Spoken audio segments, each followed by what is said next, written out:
Kalau dari Pak Niko sendiri bagaimana sih memulai sebuah pengampunan tersebut, melepaskan doa pengampunan juga ke orang lain, lalu juga mungkin kalau dari Pak Niko sendiri ada pengalaman yang bisa dibagikan, mungkin akan sangat jadi berkat buat teman-teman juga. Ya, pengampunan itu begini, makanya kan ada suatu ayat yang mengatakan kalau kamu berdoa, ampunilah dulu kesalahan dari saudara-saudaramu.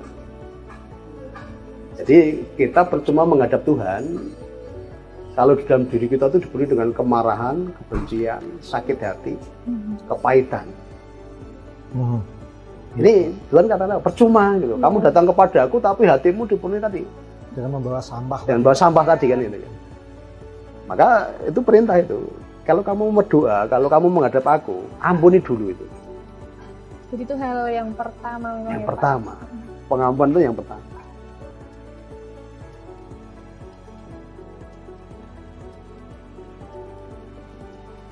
Karena pengampunan itu sebenarnya bukan bicara tentang kesalahan orang lain. Pengampunan itu sebenarnya bicara tentang kita lebih menjaga diri kita sendiri sebetulnya. Oh. Jadi pengampunan itu nggak ada hubungannya dengan orang yang kita ampuni sebetulnya. Pengampunan itu lebih kepada bagaimana kita menjaga hati kita. Kepentingannya di kita sebenarnya. Jadi kepentingan pengampunan itu di kita, bukan di orang lain. Makanya keliru Pak ketika misalkan ada orang bilang saya tidak akan memaafkan, misalkan saking jangganya kan.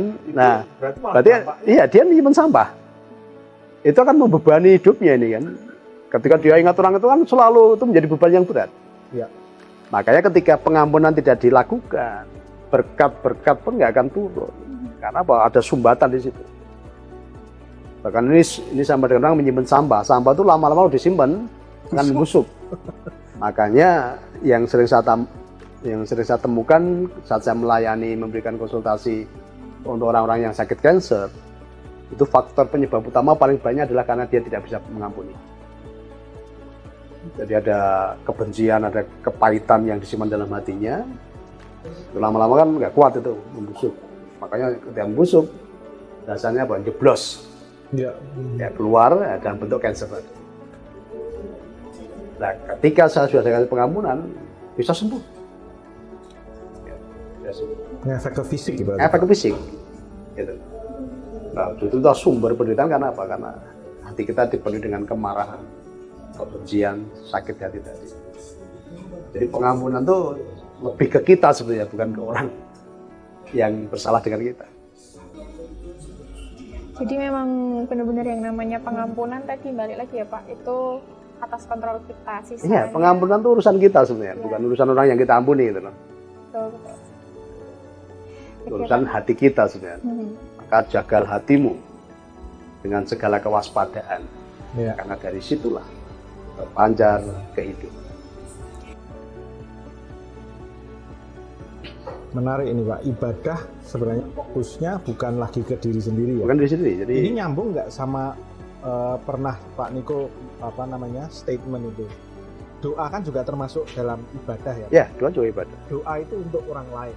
Nah, porsinya ya bersyukur itu juga termasuk. Termasuk.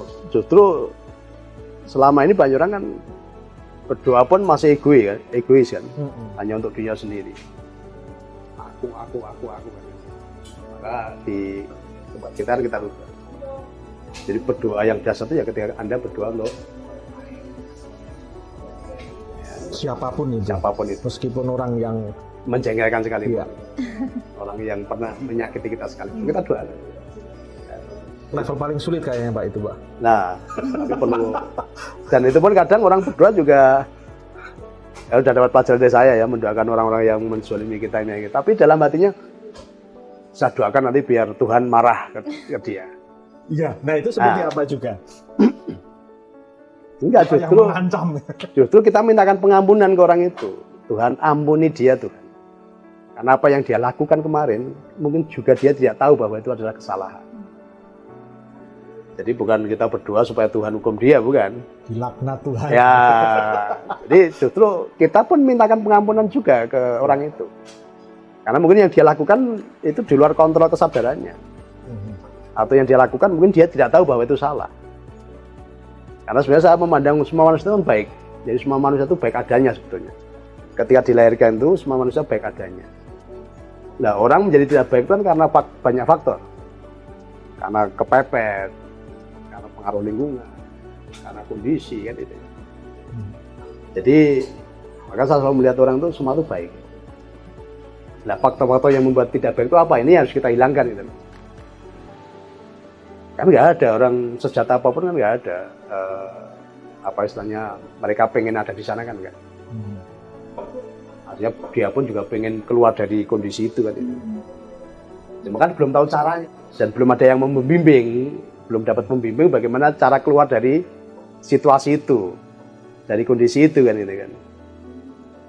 Nah ini sebenarnya tugas-tugas kita, ini tugas-tugas orang-orang yang sudah masuk dalam dimensi spiritual.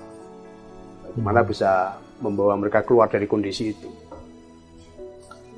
Maka spiritual itu harus menjadi jawaban. Betul. Seorang spiritual bisa menjadi jawaban tadi. Nah yang mau saya tanyakan ini Pak, bagaimana ketika orang itu memandang bahwa ketika kita mengampuni itu malah dianggap sisi lemah kita? Itu cara pandang salah. Justru pengampunan, orang yang bisa mengampuni itu orang kuat. Orang itu disebut kuat gini Mas Birto ya.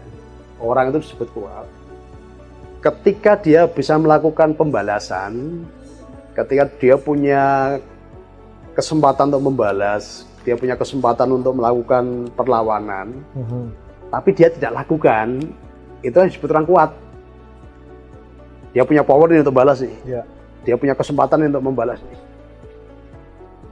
Tapi walaupun dia punya power, dia punya kesempatan, tapi dia tidak lakukan itu.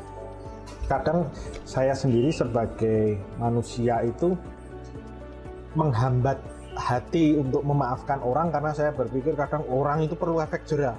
Nah itu bagaimana menurut? Efek jera kan bukan urusanmu. Kan biar cara Tuhan itu yang buat dia jera atau enggak. Kita nggak bisa loh untuk membuat seseorang itu efek jera atau apa. Maka kita serahkan sama Tuhan itu. Biar campur tangan Tuhan yang akan bekerja atas orang itu.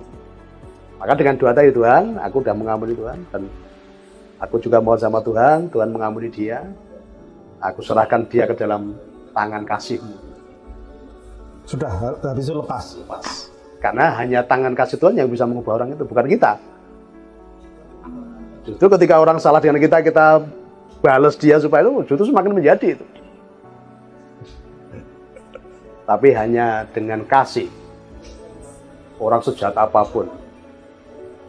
Kalau kita kirim energi kasih, kita sentuh dengan kasih ilahi tadi, semuanya akan beres.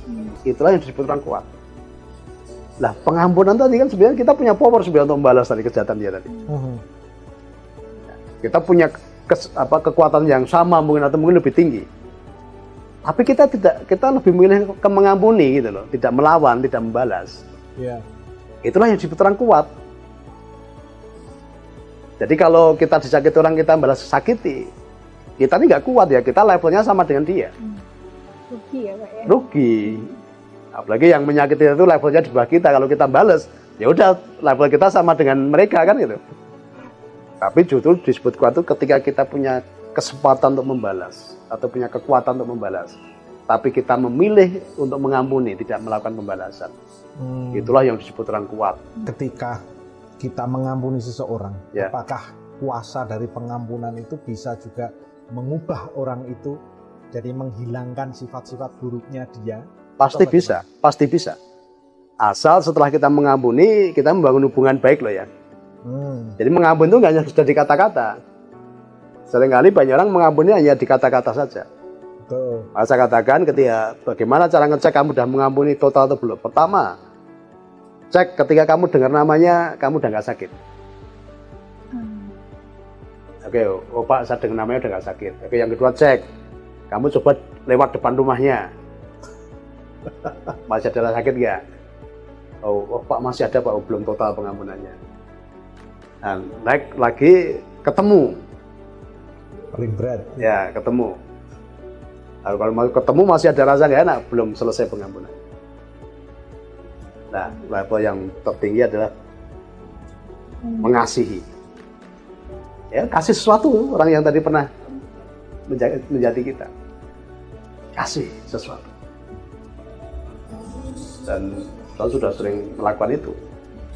Iya. Itu orang-orang yang dulu sering bahasa yang sering atau bahasa umumnya kan nyakitin saya, merugikan saya, bahkan pernah istilahnya memfitnah dan lain-lain. Ya saya sudah mengampuni, tapi kalau saya cuma ngomong dan mengampuni kan tesnya belum lulus ini, hanya sekedar kata-kata. Ya udah, berasa ketemu udah nggak nyaman, ya udah sekarang kasih, kita beri sesuatu. Oke. Ini jadi mengingatkan sedikit sih ya Pak, saya pernah dengar satu statement menarik juga, sakit hati itu pilihan. Jadi kalau menurut Pak Niko sendiri gimana sih, apakah memang sakit hati itu pilihan dari kita sendiri, kita yang bisa mengontrol atau? Iya, sakit hati itu tidak ada satupun kejadian, tidak ada satupun perbuatan manusia yang bisa menyakiti hati kita kalau kita tidak mengizinkan. Jadi yang membuat kita tersakiti apa? Karena Anda mengizinkan. Maka sakit hati itu pilihan gitu loh. Nah, banyak orang tuh lebih memilih tadi menjadi korban, memposisikan diri sebagai korban itu. Playing victim Pak, Ya, istilahnya. saya rubah, saya nggak pernah memposisikan diri sebagai korban. Itu apapun kejadian yang datang dalam kehidupan saya selalu melihat dari ke sisi baiknya. Gitu. Karena makanya ada kata-kata yang sering saya ajarkan, ya Tuhan, yang ini pun baik buat saya. Jadi apapun yang bentuknya, ya selalu responnya apa? Kalau itu bentuknya kok cara pemandangan saya kurang baik, langsung saya rubah. Tuhan, terima kasih, yang ini pun baik buat saya. Dan hasilnya pasti menjadi baik kok. Karena Tuhan katakan, jadilah sesuai dengan imanmu. Ya. Aku tergantung persangkaan hambaku. Ya udah tahu, yang nggak baik sangkaan baik kan udah menjadi baik. Yang katanya nggak baik, kita beriman menjadi baik kan menjadi baik juga. Yeah. Maka ada satu kata-kata Pak, manusia boleh mereka-rekakan hal yang buruk atau yang jahat buat kita. Tetapi Tuhanku sanggup mengubahkan itu menjadi suatu kebaikan.